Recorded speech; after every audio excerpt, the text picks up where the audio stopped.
Hi, I'm Jen Gaster from HR Heads, and today I am really excited to welcome David Smith to join me on our CPO Spotlight series. David, thank you so much for joining me today. No problem, Jen. Thanks. Good to be here. David, you are currently Chief People Officer with 10x Banking. 10x has been around a little while, but do you want to just give the headlines of your mission in that organization? Yeah, sure. So we've been around since 2017, raised over 250 million in capital during that time. Probably the product we're best known for provisioning is the Chase product that's been launched as an account in the UK in the last couple of years and won quite a few awards. But ultimately, what we do is we offer a better cloud-based technology solution for banks who need to move their core banking platform. There's a big imperative on a lot of them to do so in terms of cost, customer experience, and just harnessing the potential of new technology. And we have a team of about 420 people who provide that, majority based in London, but we do have some outposts in Asia and Australia because we have clients there as well. Thank you. I know that, but it's really important for our audience to know that. And David, you and I have talked over the years. You've had an illustrious career so far, but just tell our audience a little bit about your journey to becoming CPO at 10x. Yeah, sure. So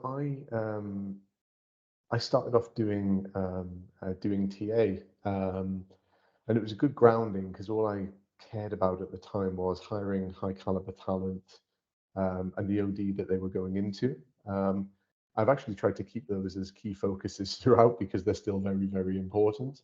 I wasn't 100% sure, if I'm honest, that I wanted to go generalist and do HR more generally, but I made that step earlier in my career and actually really enjoyed it. So I'd say my first leadership position was I went to Lloyd's and did like a transformation program there, which was a full life cycle overhaul their entire people and HR offering from a digital perspective. Thoroughly enjoyed that.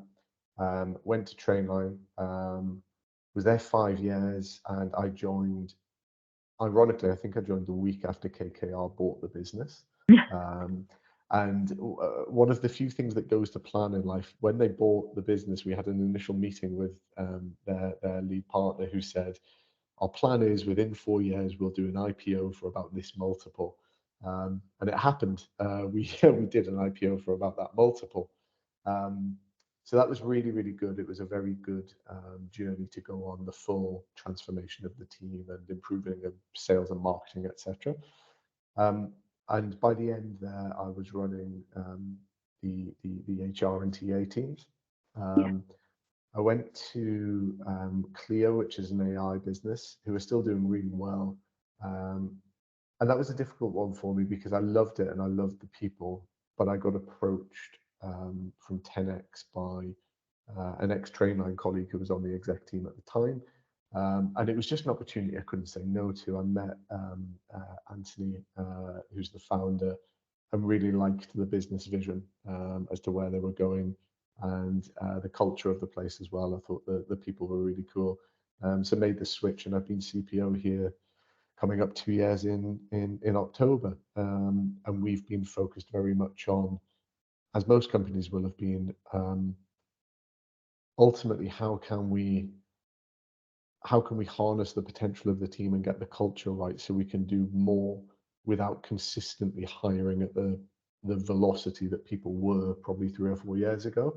I think most CPOs are thinking about that at the moment. How do we get the most bang from our buck and enable our team to deliver? So that's been my journey thus far. Good. And in that, you mentioned Trainline, and obviously you and I had spoken there, we'd spoken at LV, etc. But in that leadership role particularly, and I guess the one you're in now, what are the must-haves for you when you do hire? I appreciate the velocity isn't necessarily what it was, but there's an awful lot in the market at the moment being talked about hiring for attitude and aptitude rather than skill. There's a lot that's being talked about hiring for fit and culture. So when you hire into your team, what is it for you that are the non-negotiables? Yeah, it's a really interesting question. I think if I'm hiring within, whether it's my team or the business more broadly, some of the themes are consistent. I think particularly when you're hiring people professionals or HR professionals, if they don't have a commercial acumen or at least a commercial curiosity earlier on in their career, if they don't want to get to know how the business operates, how it makes money, how it serves its customers, I find if you don't care about that or just don't engage with that, you will struggle to develop the context that you can apply to do your job better. And that doesn't really matter which part of a people team you work in. So the first thing I'm always looking for when I'm interviewing someone is, do you seem to have that commercial acumen? When you tell me the story about where you've worked previously, do you just tell me the story about what you personally did, or do you tell me about what you did, how it The contributed journey to that, what the team did, and the journey yeah, of the business, right? So that's a big one. And I think on top of that, actually, look, I don't like toxic positivity where people dress everything up as great, but I do need people who are upbeat and resilient.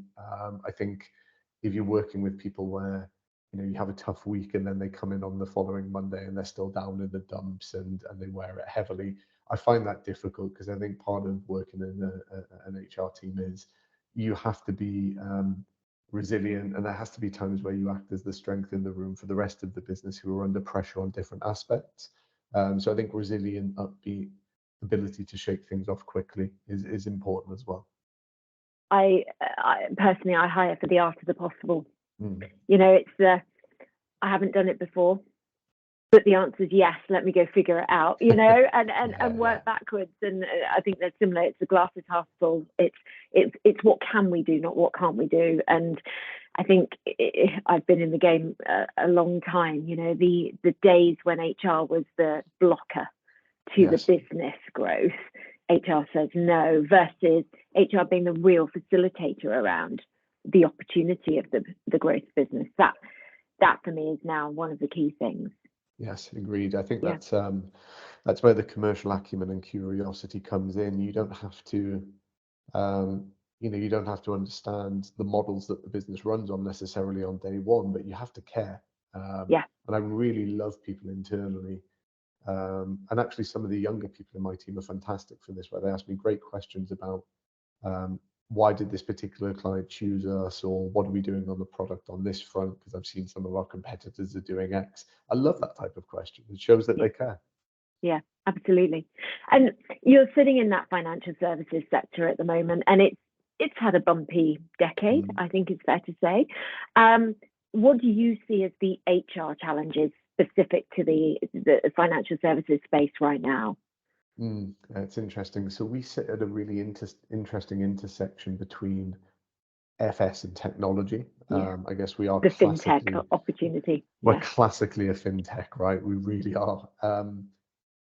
Well, one of the things, again, coming back to the core fundamentals of the business, one of the things that serves us well is, and if you watch any of the talks Anthony's done on this, they're very good. Banks have to change their technology platform at some point, which puts us in a good place because we have a good product in that space. So I always feel when I'm talking to people on either an attraction or a retention front, that I've got an authentic story about why I believe in where the business is going. But I think within FS and fintech, and probably just tech more generally, the last 12 to 18 months for a lot of people will have been the first time where they've seen the slightly harder, more brutal side of the technology market. I'm talking particularly about layoffs and budgets being cut and everyone retrenching and the market's going a little bit more risk off. I do feel as if we're past the worst of that, actually. The data would indicate that we are. But one thing I have been focusing on, particularly for the last 12 months, is just trying to keep people's morale and level of engagement and our level of transparency in terms of the people running the business ever more visible.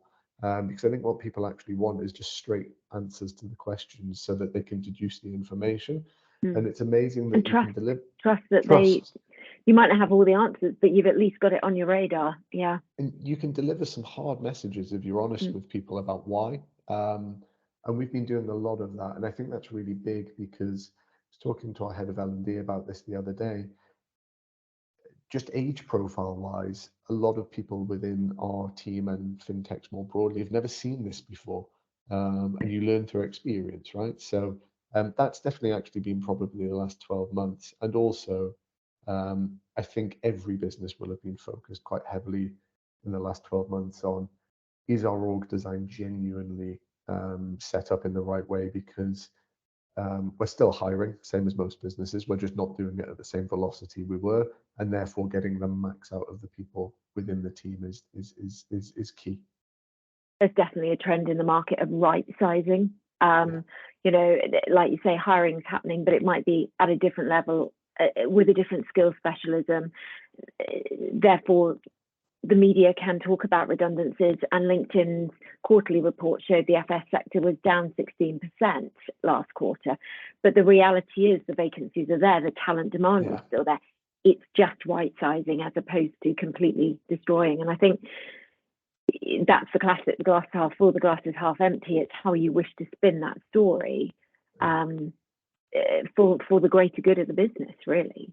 That's absolutely right. And I think we've had to, same as most companies, we've been honest with people about why in some areas. And one of the positives for us is we've also brought in some fantastic talent during this period. So whether that's in product management or in sales, we've brought in some really good people. And that always breeds confidence because it is nice to have new ideas and new thought in the business.